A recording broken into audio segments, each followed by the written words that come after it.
Polda Metro Jaya beberapa waktu yang lalu ya sudah menyampaikan bahwa mereka menolak ya. Kami belum melakukan gugatan, mereka sudah menolak. Artinya ini kan ada apa-apanya nih kan. Tahun 2026 ini ya, saya bersama Mas Dr. Roy Suryo itu kami sama-sama mencanangkan bagaimana kita berdua ini membantu negara untuk menyelesaikan kasus kontroversi ijazah Joko Widodo. Jadi konsep kami di tahun 2026 itu adalah menyelesaikan kasus kontroversi ijazah ini demi martabat bangsa dan negara ini. Kita ingin, visi misi kita di tahun 2026 ini adalah kita ingin agar kasus kontroversi ijazah ini selesai dengan bermartabat, menjaga martabat semuanya, semua pihak yang terlibat ya, baik dari kami yang ditersangkakan maupun dari pihak mantan Presiden RI ke-7 Joko Widodo juga ya. Kita bermaksud, kita bertujuan untuk membantu negara ini. Nah, salah satu hal yang ini akan menjadi sebuah, mudah-mudahan ini terobosan ya. Ini sebuah breakthrough yang saya bersama Mas Roy Suryo itu lakukan, itu adalah melakukan gugatan sengketa kepada PPID Polda Metro Jaya melalui sidang KIP ya, yang Komisi Informasi yang relevan dengan Polda Metro Jaya yaitu DKI Jakarta. Dan alhamdulillah kami sudah mendapatkan akta registrasi sengketa ya, akta registrasi sengketa sudah kami dapatkan yang saya bacakan ya. Jadi Komisi Informasi Provinsi DKI Jakarta. Mengapa kami ke KIP DKI Jakarta? Sekali lagi karena yang menyampaikan laporan polisi kepada kami itu ke Polda Metro Jaya. Jadi relevansinya adalah pada KIP DKI Jakarta. Akta registrasi sengketa pada hari ini Selasa tanggal 12 bulan Mei tahun 2026 telah dicatat dalam buku registrasi sengketa informasi perihal permohonan penyelesaian sengketa informasi publik dengan nomor 00225 KIP DKI PS 2026 yang diajukan oleh KRMT Roy Suryono Todiprojo dan Tifauzia Tiasuma atau saya sendiri Dr. Tifa. Selanjutnya disebut sebagai pemohon terhadap Kepolisian Daerah Metro Jaya atau Polda Metro Jaya, selanjutnya disebut sebagai termohon. Penetapan hari sidang sengketa tersebut akan dilakukan setelah permohonan tersebut selesai dicatat di dalam buku register sengketa informasi. Komisi Informasi akan memberitahukan perihal penetapan hari sidang kepada pemohon dan termohon. Demikian akta ini dibuat dan ditandatangani oleh Panitera Komisi Informasi Provinsi DKI Jakarta. Dengan demikian, sejak kami mendapatkan akta registrasi ini, maka sidang sengketa antara saya, Dr. Tifa dengan Bapak Roy Suryo terhadap Polda Metro Jaya itu akan segera berlangsung dalam hitungan hari. Dan insya Allah bersama dengan saya adalah tim pembela Dr. Tifa atau TPDT yang koordinatornya Pak Abdul Katiri, dan bersama Pak Burhanuddin, Sarjana Hukum, kemudian Pak Dedi Suardadi, kemudian Pak Denny Apriandi, dan Pak Muhammad Rifai beserta dengan berorganisasi nanti bersama dengan tim Troya ya, tim Tifa Royce Advokat dan Tokham, yaitu tim pribadi dari Pak Roy Suryo. Nanti kami akan bersama-sama mempersiapkan diri untuk maju dalam sidang tersebut. Nah, adapun materi yang kami sengketakan itu adalah terkait dengan apa yang sudah disampaikan berkali-kali oleh Polda Metro Jaya sendiri, yaitu 709 dokumen bersama dengan 1 ijazah Joko Widodo yang saat ini posisinya disita oleh Polda Metro Jaya. Nah, Polda Metro Jaya beberapa waktu yang lalu ya sudah menyampaikan bahwa mereka menolak ya. Kami belum melakukan gugatan, mereka sudah menolak. Artinya ini kan ada apa-apanya nih kan. Belum kita gugat, mereka sudah menolak. Jadi mereka sudah merilis bahwa Polda Metro Jaya menolak permintaan Roy Suryo CS atas 709 barang bukti ijazah Jokowi ya. Nah, kami berpegangan kepada undang-undang karena Undang-Undang Keterbukaan Informasi Publik mempersyaratkan bahwa dokumen yang menjadi area publik ya itu adalah punya kewajiban untuk dibuka. Apalagi kami legal standing kami itu jelas bahwa kami ditersangkakan atas dasar 709 dokumen ini. Artinya legal standing kami itu sangat jelas. Legal standing kami berdua itu sangat jelas. Dan apalagi beberapa kali ya di dalam beberapa kesempatan termasuk pada gelar perkara, Polda Metro Jaya sudah berkali-kali berulang kali itu menyatakan tentang 709 dokumen bersama dengan 130 saksi, bersama dengan 25 ahli ya. Dan justru itulah yang membuat kami berpikir bahwa Polda Metro Jaya ini memberikan clue kepada kami untuk melakukan investigasi atas 709 dokumen ini, dan itu kami lakukan. Kami berdua ini peneliti, jadi jangan dikasih barang, jangan dikasih data gitu ya. Tentu saja kami sudah melakukan investigasi terhadap 709 dokumen ini ya, termasuk supaya masyarakat semuanya tahu ya bahwa ada surat yang sudah kami layangkan dalam hal ini ke UGM ya. Itu tertanggal dan kemudian oleh UGM itu dijawab itu tertanggal 21 Juli tahun 2025. Jadi pada saat itu kami sudah meminta kepada UGM untuk mengeluarkan 709 dokumen tersebut. Lalu mereka UGM itu sudah menjawab dengan memberikan lampiran surat mereka kepada Polda Metro Jaya. Dari 709 dokumen itu, mereka memberikan daftar 505 dokumen. Tetapi anehnya, 505 dokumen itu, sebagian besar itu mereka hitamkan. Ya, sebagian besar itu mereka hitamkan. Nah, ini juga masih menjadi tanda tanya di kami. Yang menghitamkan ini siapa? Apakah pihak UGM? Ya, apakah pihak Polda Metro Jaya?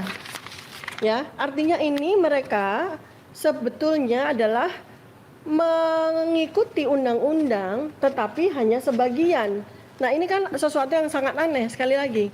Sebab mereka itu mengikuti undang-undang karena undang-undang mempersyaratkan mereka memberikan dokumen publik ya kepada siapapun juga yang memberikan permohonan.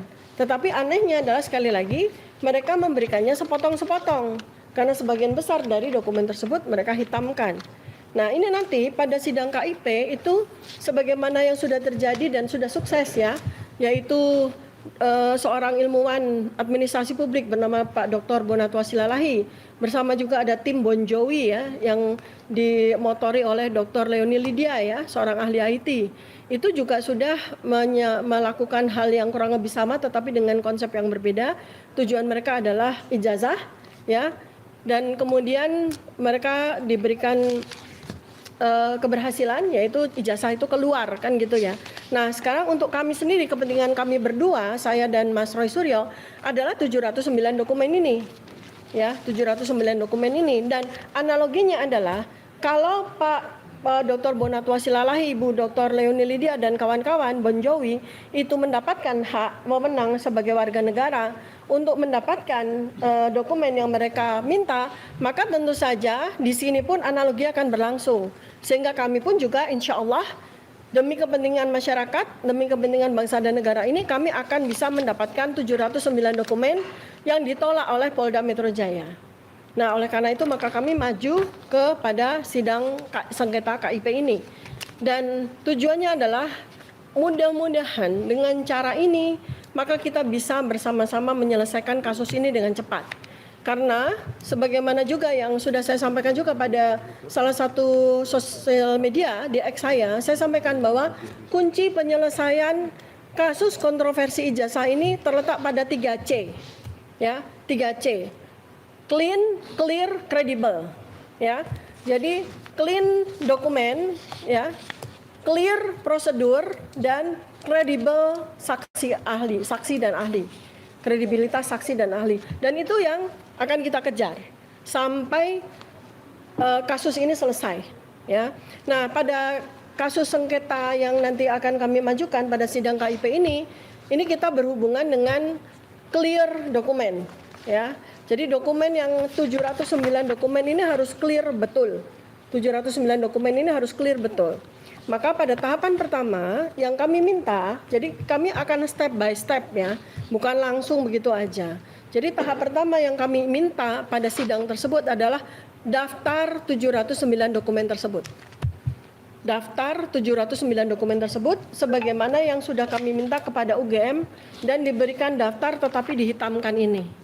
Nah, dari daftar ini ya sebagai peneliti dan kami juga sudah punya network dan sudah kami mulai ya penelitian kami terkait dengan 709 dokumen itu, maka insya Allah kami akan membantu negara ini untuk membuka misteri maupun jawaban-jawaban yang diperlukan untuk menjawab kontroversi yang terkait dengan ijazah mantan Presiden Joko Widodo ya.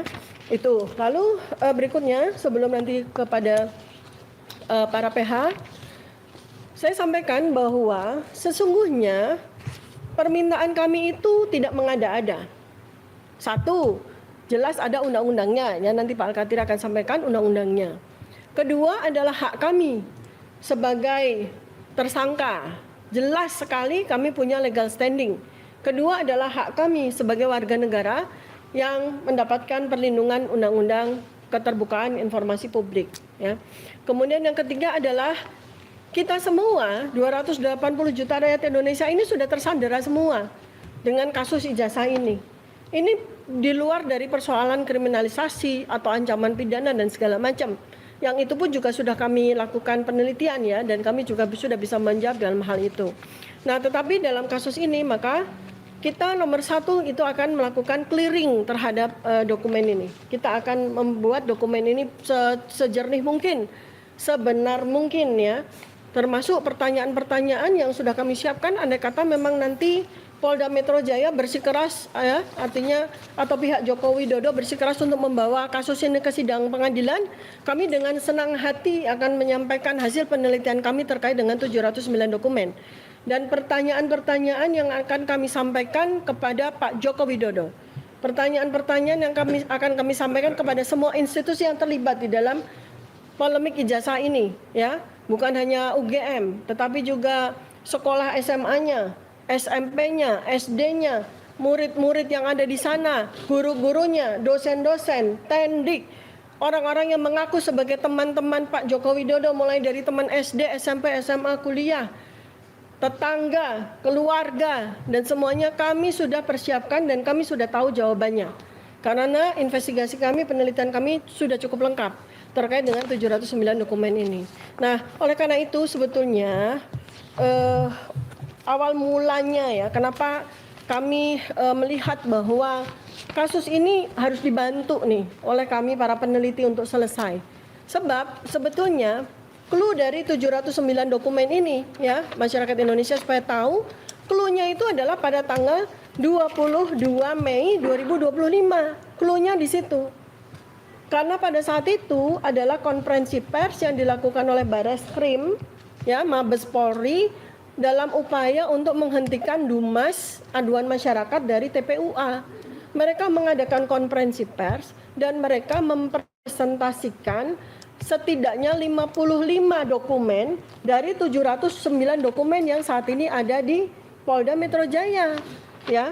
Oleh karena itu maka 55 dokumen itu yang sudah dipresentasikan oleh Bareskrim itu sudah menjadi dokumen publik.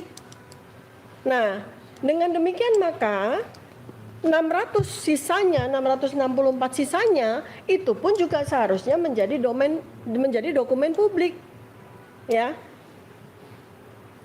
asumsinya adalah kenapa Bareskrim waktu itu hanya mempresentasikan 55 dokumen saja dan bukan 709 dokumen? Karena soal waktu, ya kan? Karena soal waktu, karena mereka membatasi waktu untuk presentasi. Seandainya tidak, mungkin mereka akan menyampaikan 709 dokumen, sehingga yang kami minta itu tidak mengada-ada sekali lagi. Yang kami minta itu jelas, clear, dan kita bersama-sama kepolisian dalam hal ini sama-sama membongkar tentang kontroversi ijazah ini. Kemudian dari selain 709 dokumen itu, satu dokumen yang kami minta adalah ijazah Joko Widodo. Ya, jadi tetap kami minta ijazah Joko Widodo karena sampai dengan hari ini ya, sungguh pun Polda Metro Jaya menyatakan bahwa berkas itu sudah untuk yang kedua kalinya diserahkan kepada kejaksaan ya, tetapi dalam hal ijazah ini masih banyak sekali persoalan, apalagi ketika KIP ya sudah meminta kepada KPU Surakarta, KPU Jakarta maupun KPU Pusat untuk menyampaikan salinan ijazah Joko Widodo yang digunakan untuk mendaftarkan diri menjadi wali kota Surakarta waktu itu 2 kali, 2005-2010, kemudian untuk menjadi gubernur DKI Jakarta tahun 2012.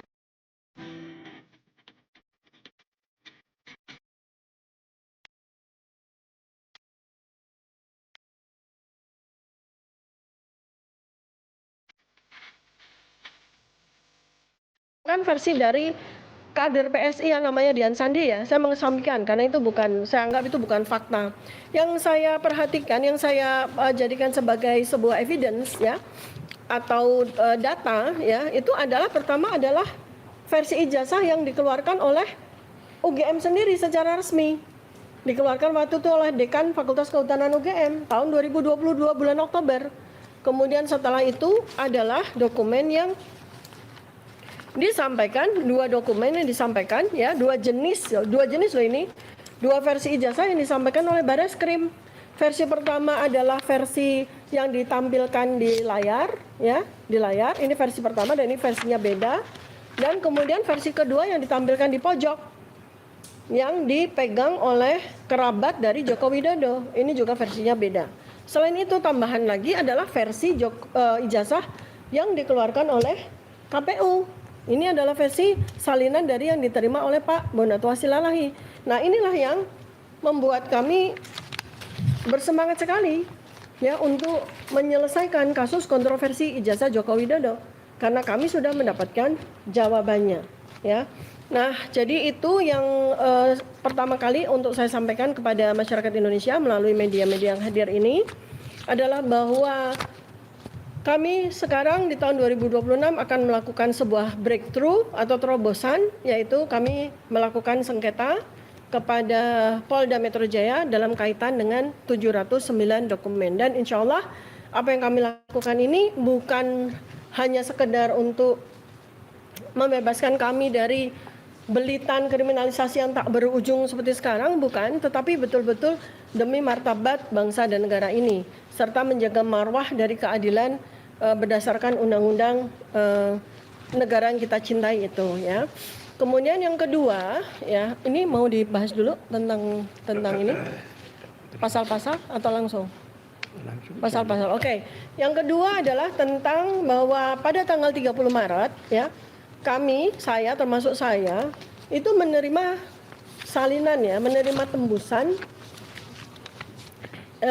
tembusan itu tanggal 30 Maret ya 2026 itu tembusan dari Polda Metro Jaya ya 30 Maret 2026 kami menerima tembusan ya yang ditujukan kepada Kajati Daerah Khusus Jakarta. Ini menarik sekali karena ternyata surat tembusan ini adalah sprindik baru, surat perintah penyidikan baru ya, baru yang berbeda dengan sprindik lama yang berjalan sejak 30 April 2025, di mana kami mengikuti selama 1 tahun itu ya, mulai dari kami diperiksa sebagai klarifikator untuk mengklarifikasi, lalu naik menjadi saksi, lalu naik lagi menjadi terlapor, lalu naik lagi menjadi tersangka. Itu adalah berdasarkan sprindik lama. Lalu pada tanggal 30 Maret 2026 pada saat berkas itu oleh Polda Metro Jaya diserahkan kepada kejaksaan, mereka memunculkan sprindik baru. Ini adalah sesuatu yang sangat aneh. Berarti Polda Metro Jaya itu menerbitkan 2 sprindik dan itu tidak bisa. Karena kalau ada sprindik baru, maka sprindik lama itu gugur. Artinya apa? Dengan sprindik baru ini, maka status kami sebagai tersangka itu beserta berkas-berkas semuanya yang katanya kurang lebih 5 meter itu yang dibawa dari Polda ke Kejaksaan itu pun juga sudah tidak berlaku lagi. Sehingga ketika Polda Metro Jaya itu mengeluarkan sprindik baru, maka persoalan ini, kasus hukum ini harus dibawa ke titik nol. Dasar apa yang kami sampaikan selain persoalan sprindik yang nanti akan diperjelas lagi ya secara undang-undang oleh para pihak kami, Apalagi ketika kemudian setelah kami pelajari isi dari sprindik ini memuat pasal-pasal yang mentersangkakan kami atau pasal-pasal yang kemudian menjadikan kami terjerat hukum itu ternyata pasal-pasalnya beda dengan sprindik lama. Nah ini kan aneh sekali. Jadi ada orang-orang, sekelompok orang yang ditersangkakan dengan pasal-pasal A, B, C, D ya pada sprindik yang satu, lalu kemudian tiba-tiba muncul sprindik baru dengan pasal E, F, G, H, tetapi orang yang ada di dalam surat sprindik baru ini itu orangnya sama statusnya sebagai tersangka. Nah ini kan luar biasa ini. Ini adalah sebuah yang saya katakan sebagai kezoliman. Ini zolim ini. Kalau kita tidak bersama-sama memberikan katakanlah pencerahan kepada masyarakat, kami takut apa yang terjadi ini ya, sebuah kesewenang-wenangan ini akan terjadi juga pada masyarakat yang lain gitu. Nah, menjadi sebuah presiden buruk sekali gitu ya. Nah, nanti selanjutnya akan diperjelas ya. Nah, terus yang menarik lagi pada sprindik baru ini ya, teman-teman, saya ingatkan ya bahwa sejak 30 April 2025 kami itu dilaporkan polisi oleh 5 pihak. Pertama adalah oleh mantan Presiden Joko Widodo, kedua oleh orang bernama Andi Kurniawan, ketiga adalah orang bernama Lech Chumanan, keempat adalah orang bernama Maret Samuel Sueken ya. Yang dua orang Andi Kurniawan dan Maret Samuel Sueken itu nggak pernah ketahuan jati dirinya ya. Kalau Lech Chumanan sering sekali itu dia kemana-mana, ke podcast, ke media. Nah, sampai tanggal 15 Desember 2025 ketika gelar perkara, setiap kali saya diperiksa, baik saya sebagai terlapor, sebagai saksi maupun sebagai tersangka, saya selalu bertanya, mana Pak laporan polisi kepada pemeriksa? Saya tanya, saya mau tahu orang ini, Joko Widodo itu melaporkan saya dengan pasal apa? Andi Kurniawan melaporkan saya dengan pasal apa? Samuel Maret Sueken juga, Lech Chumanan juga. Itu tidak pernah diberitahu oleh mereka. Pada sidang, pada gelar perkara 15 Desember 2026 itu baru 2025 baru kami diberitahu, itu pun cuma 5 menit. Ditunjukkan begitu aja, nggak boleh lama-lama. Tapi itulah ya, Allah Subhanahu wa taala memberikan kepada kami jalan lain sehingga kami tahu ya, ini tidak usah kami sebutkan ya, yang jelas ada lembaga yang memberitahu kami secara resmi ya. Lembaga yang memberitahu kami secara resmi siapa melaporkan pasal apa. Alhamdulillah kami mendapatkan ya secara jelas ya, Joko Widodo itu melaporkan kami dengan laporan polisi apa, laporan polisi Joko Widodo itu melaporkan kami dengan pasal A, B, C, D, jelas ya, ini suratnya. Kami dapat ya, setelah berkali-kali kami menjalani pemeriksaan yang sangat melelahkan ya. Kemudian kami juga dapat informasi dari sini, Lech Chumanan itu melaporkan kami dengan pasal apa, Andi Kurniawan dengan pasal apa, Maret Samuel Sueken dengan pasal apa. Yang ternyata, nah ini saya bongkar ya, bahwa ada dua pelapor ya, Lech Chumanan dan Andi Kurniawan ya, yang menggunakan pasal 160 dan pasal 160 itu ternyata tidak berlaku kepada saya, Dr. Tifa, dan kepada Pak Roy Suryo. Jadi pasal itu tidak dikenakan kepada saya. Ya, kemudian yang kedua adalah dari Lech Chumanan pasal 28 ayat 2 itu sudah tidak ada lagi di sprindik baru. Artinya apa? Dari sejak awal yang namanya Andi Kurniawan dan Maret Samuel Sueken itu tidak melaporkan kami. Laporan polisi itu tidak untuk Roy Suryo dan tidak untuk Dr. Tifa. Ya. Kemudian yang kedua terkait dengan orang yang bernama Lech Chumanan ya, ini sudah digugurkan. Diabetes seringkali tak terlihat. Kayak saya. Hei, kamera! Tiba-tiba udah diabetes. Capek nak. Main yang lain ya. Yang diganti tuh gula kamu, Pak. Biar bisa remisi, ganti gula ke Tropicana Slim. Sekarang ada susu Diabetics dengan kromium, habatus sauda, dan multifiber yang bantu kontrol gula darah. Selangkah demi selangkah, remisi diabetes itu mungkin. Baru Tropicana Slim Diabetics Milk. Dari mantan presiden gampang aja. dengan ilmu saya, kompetensi saya dalam bidang anatomi morfologi, di mana waktu bulan Februari 2026 saya sudah memberikan kesaksian ahli saya pada sidang citizen lawsuit di Surakarta. Dengan jelas waktu itu saya presentasikan hasil penelitian saya menggunakan model matematika untuk melakukan identifikasi terhadap foto Joko Widodo ini. Jadi berdasarkan penelitian saya yang sudah menjadi bukti hukum ya, yang sudah menjadi dokumen hukum abadi, karena saya sudah sampaikan kesaksian keahlian saya itu di sidang yang sangat terhormat pada sidang Surakarta, yang saya katakan bahwa menurut perhitungan saya foto ya berdasarkan ilmu perhitungan matematika, ini foto Joko Widodo yang ada pada ijazah ya itu berbeda 92,37% dengan foto Joko Widodo yang menjadi presiden. Jadi clear. Untuk itu sulit sekali untuk dari hal itu saja sudah sulit sekali untuk melanjutkan kasus ini kemana-mana gitu. Makanya